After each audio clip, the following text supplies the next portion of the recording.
Berarti mulai sekarang sakit ingat Allah. Kenapa logikanya? Yuk saya ajak berpikir logika. Ibu tahu di dalam tubuh ada yang namanya sel darah putih. Apa fungsi sel darah putih? Untuk melawan kuman. Kalau ada kuman masuk, dia bergerak. Kumannya banyak, dia membelah diri. Setelah mati itu kumannya, karena jumlahnya yang banyak dari sel darah putihnya bunuh diri sendiri. Karena kalau nggak bunuh diri, kebanyakan sel darah putihnya. Pertanyaannya, siapa yang nyuruh sel darah putih? Kok gerak sendiri, belah diri sendiri, bunuh diri sendiri, siapa yang nyuruh? Nah ini yang tanda tanya. Dunia kedokteran nggak bisa menjawab. Ternyata dunia kedokteran menjawab, oh karena adanya kemoatraktan, sehingga mendekat dia kayak mencium aroma. Tapi kan dia bisa gerak, siapa yang gerakin?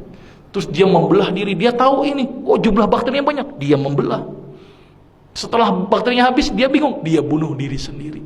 Coba hebatnya sel darah putih. Siapa yang ngatur itu, Bu? Allah. Dan penelitian terbaru, sel darah putih bisa ngobatin plak pada didik pembuluh darah. Sel darah putih bisa ngobatin kanker. Berarti sel darah putih intinya dia bisa mengobati banyak aspek penyakit. Bahkan pengobatan kanker terbaru itu dengan menggunakan imunoterapi. Apa itu imunoterapi? Sel darah putih yang khusus untuk makanin kanker diternak di luar, dimasukin lagi. Dan harganya mahal sampai ratusan juta.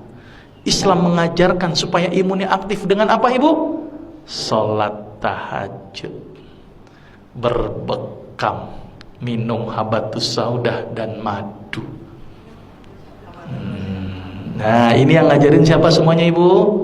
Rasul. Ini Ibu umat Nabi Muhammad atau bukan?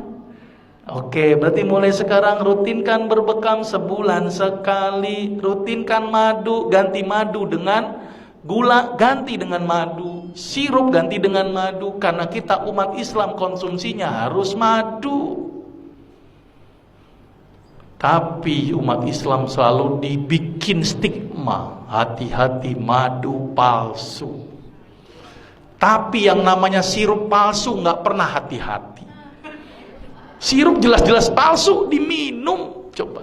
Madu yang belum tentu palsu apa nggak mau diminum.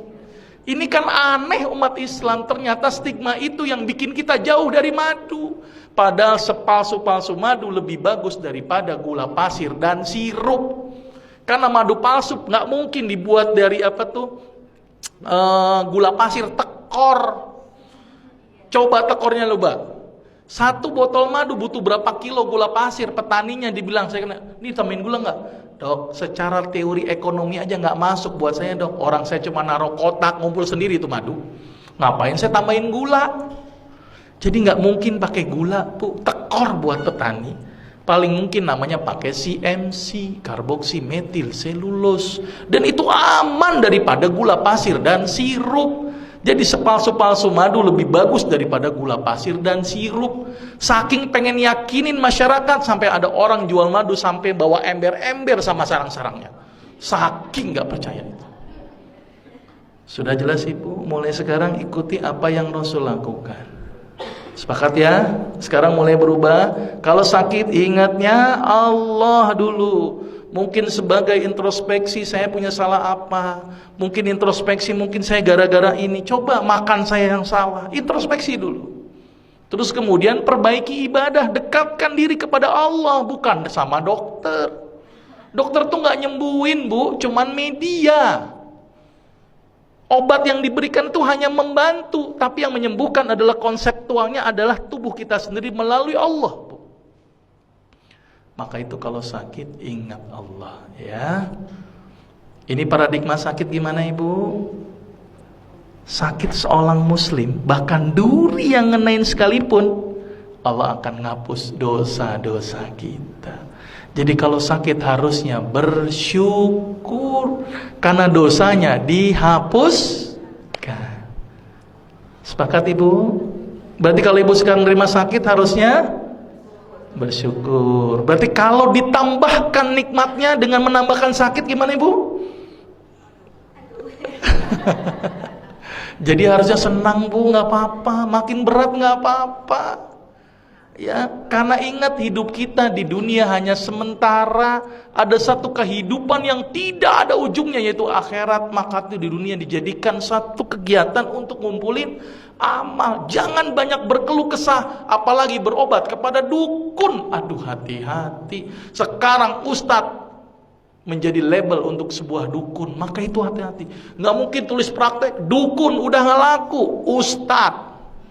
Hati-hati ditangkapnya ustadz apa itu? Nah, Guntur Bumi yang ditangkap itu ustadz loh, nggak bilang dukun, ya kan? Terus apa lagi? Ada yang mindahin ke kambing itu? Nah, itu juga ustadz, nggak dukun. Nah, hati-hati ya, sepakat ya.